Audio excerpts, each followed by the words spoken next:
Alright guys, hope this is coming through. I hope it is. Alright. Coming to you live from East Palestine, Ohio, where we've had a, let's say a turn of events, I guess, overnight. There's, hold on. They keep on sending me emergency things to evacuate. We've had a turn of events since the other night the other day I was live. The train cars, there were, I'm gonna point this way, you guys can see. Let me see if I can. Alright guys, I'm gonna let you guys can see. We have more police than I've ever seen in this town. We have National Guard now in this town, running around. You can see a tanker truck coming in. So as of about 8:30, 8:45 last night, I think they issued a mandatory evacuation for people within a 1 mile radius. They did that the night before, but there was about 500 people, I guess, that stayed behind, that chose not to evacuate. Sunday morning, they went door to door, in the evacuation zone to see who was still there. Well, Sunday night, they had an emergency press conference that at least one of the tankers that has this you guys can't see that far over there. There's National Guard over there running around, and we got National Guard. There's at least one tanker that is it's venting, I guess. There's still fire down there. It's venting, but it's venting too much, so it's to the point now that it is at a risk for an explosion. So at about 8:40, 45 last night or something, they issued a mandatory evacuation for people within 1 mile radius of this event. Today they called it a National Guard. It was a mandatory evacuation. If you did not evacuate your house, you risk being charged with a misconduct at an emergency. And if you had children in the house and you choose not to, you can see one of the Hummers right there, National Guard. If you had children in the house and you chose to not evacuate, you could be charged with child abuse. So they did a mandatory evacuation last night. The state troopers down there going across. You got sheriffs in here. So they did a mandatory evacuation. As far as I know, they have arrested one person. Would have been Sunday night, maybe Saturday night. I don't know. One of the nights after they closed the scene off, they arrested one person for going in there at night. I don't know what they were doing, but they arrested them for misconduct at an emergency. I haven't heard of any arrest of people in the town yet, but people I was speaking to, there was mixed emotions, I would have to say, because they don't know when the people that are evacuated, they don't know when they'll be allowed back in their house. Is the word right now. I'm sorry it's so shaky, guys, but I'm zoomed in some too. I don't have my tripod with me. So there was a mandatory evacuation. Governor DeWine, the Ohio governor, he flew in this morning on his helicopter. He held a press conference. The one tanker that, they said one tanker at the press conference. Well, it has since come out that there is 5 they're planning to do.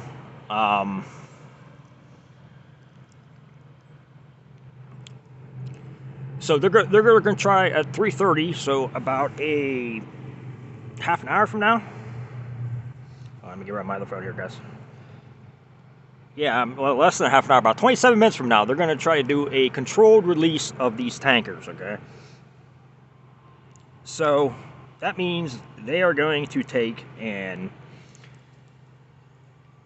it is being reported as, let me see here. I got the article in here. I can get on my other phone.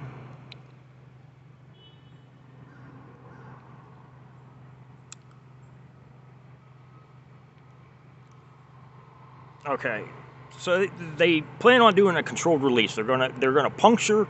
They said one of these tanks is being reported that 5 of these tankers they plan on trying to do a controlled release on. So they're going to puncture these tankers. They have built trenches around, well, dug trenches around these tankers, I guess, and they're putting flares in it. So when vinyl chloride hits the air, it automatically turns to a gas, and it's very flammable. So they're hoping to puncture these tanks and get a controlled release and burn it off as it comes out of the tankers, I guess. I'm not quite understanding their logic, but then again, I'm not getting paid the big bucks. So last night they were on fire again. There still is stuff down there burning as of today. I mean, we still have tankers on fire as of today, and it's, what, over 2 days past.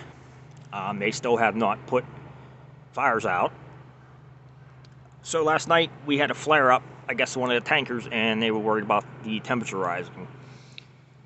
So they came up with this plan. They're going to do this controlled release. They're going to puncture these tankers. They're going to hope that it, burns off. Everybody within a mile has been evacuated. I'm about a mile and a half away, guys. So it still stinks. You still have that smell in the air, I'll tell you. So at 3:30, they're going to do this release. This release is supposed to take anywhere from 1 to 3 hours if it goes correctly. If they don't blow it up. So in 1 to 3 hours, they have evacuated all the way into Pennsylvania now, the Darlington area, because they made a model of the which way the plume cloud's going to go, and the wind's blowing that direction. So they were evacuating anybody within that plume cloud area. I don't have it on my phone, I'd show you guys. It's a big red area, then it turns to yellow, but I'm sorry, guys. Ugh. I'm trying to think of everything here.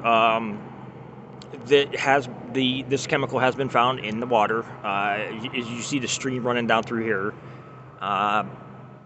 this connects with the stream coming by the tracks. They have found this chemical in the water. As you can see, there's a pumper tank down there. They have blue tents set up down there. They've been monitoring the water runoff, but it has been found in the water. There's reports of, dead fish.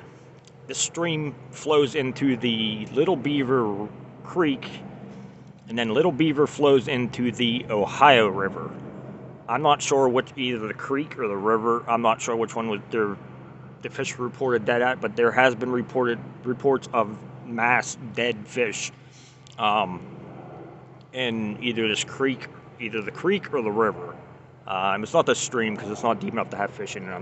I'm guessing not. So at 3:30, they're going to do this controlled demolition. About a mile and a half away, guys. I have been stuck here. You leave town, you cannot get back in. They have every possible road to get out of this town, and in this town blocked and guarded either by police or National Guard. Once you leave this area, you cannot get back in this area. I had residents, I did film them just for, courtesy and because of the problems they were going through. You know, I don't like to film people when they're basically at their weakest and they have high emotions, because I just don't think it's right. But the people I spoke to, even outside the 1 mile radius, I mean, this town is completely closed down. There is not one gas station open. There's a Rite Aid in this town that is not open. There's nothing open in this town business-wise. Everything is closed. They were telling me about prescriptions, not being able to pick up prescriptions. They have called and talked to the police. Well, they called the sheriff first, and he didn't have an answer, I guess. They talked to a police, and the police officer said, if you leave this area, you will not get back in this area because all roads are blocked. So, as of now, we had people, worried about older people, worried about medication. They were older couples. Some people weren't too happy about the whole issue of the mandatory evacuation, or you will get arrested. I'm not going to give my take on that because, I don't know. I'll just choose to leave that out of this video right now. I'm trying to think of something. There's so much that went on since I last did a video. I'm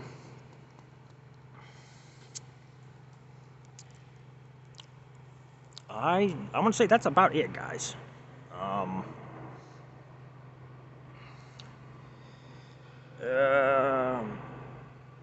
3:30. I already said that. They're saying about 50 cars derailed. They're saying 10 was carrying hazardous chemicals. That's what they said when it initially derailed. That only 10 cars had hazardous materials in it. Well, since then, Norfolk Southern has released the manifest for the train, and it shows that there were at least 20 cars that were carrying hazardous materials. Vinyl chloride, there was a benzene, and some kind of butol something. I don't have it in front of me, guys. I probably couldn't pronounce it anyways. So they're choosing not to put this fire out because they're saying they can't get close. I can see perfect, guys. I don't want to zoom you in too far though, but because it's really shaky. I mean, you see, they're awfully pulling all personnel back outside the zone, which is stinks. Not far from me. As you can see, it's right down over the hill I'm on top of. You see police going through right there. So I will give you live updates as it comes. Like I said, at 3:30, they plan to do this controlled release. If hopefully it works. If it don't work, they're probably gonna have an explosion. Basically, I guess it's all guessing right now. They have no idea what's going on. They have, what they're planning on happening, but it doesn't say it is actually going to happen. So if you're, outside this area, if you're close, one of my close viewers, just stay indoors. I think most of the people they wanted to evacuate, I think they got enforced to evacuate. So if they didn't get you, you're probably good, but stay indoors. Trying to think what else. I think it's about it, guys. I'm gonna end this. We're getting close to T-minus demolition time. What time is it? 10 minutes from now. Okay, 10 minutes from now, they're gonna do their controlled release. So, I said I'm about a mile and a half away, guys. I've been here the whole time. I haven't left this area. I just have not been filming because I tell you what, they are more strict now than they were the night of the accident. So I just find it very amusing. So if I leave, I can't get back in, so I have not left. I will keep you guys updated No, I'm fine. People leaving all these comments that get out. I'm still alive. I have my gas mask if I need it. But I will keep you guys updated. I'll try to do an update around. Oh, it depends on how this goes, but I'll do an update later on after they do this controlled release. And I will let you guys know what's going on. I don't know. I just want to give you a quick update from in the town here. Like I said, it is a ghost town. It's very weird. It seems like an apocalypse or something because there's nobody on the streets. I mean, the town is completely empty. All you see is National Guard and policemen. That is it. Starting to snake again now. They start early. Anyways, you guys stay safe. I will update you after it's over. They're supposed to have a press conference. I don't know if I'll make it down to it, but I will try. I said movement through this town now is almost impossible in a vehicle. It's all by foot, and even by foot you get harassed by the sheriff's, police, National Guard, whatever, and you get threatened with arrest. So, all right, guys, I will get back on here again later, give you guys a brief update of if it actually worked how it's supposed to. I'm gonna go take shelter, I guess. Thank God for friends that live in the area. I want to thank you because if it wasn't for you, I would have no place to stay, and I probably wouldn't be here covering this. So, you know who you are. I'm not putting your name out there. Anyways, I will talk to you guys later. Stay safe. Wish everybody here the best because I'll tell you what, this situation was worse than what they said the first night, and I stated that it was worse and they weren't giving out all the information, and it turned out to be true. Imagine that, the government not releasing all the information. You would never guess, even state governments are even corrupt. But I will talk to you guys later. Take it easy.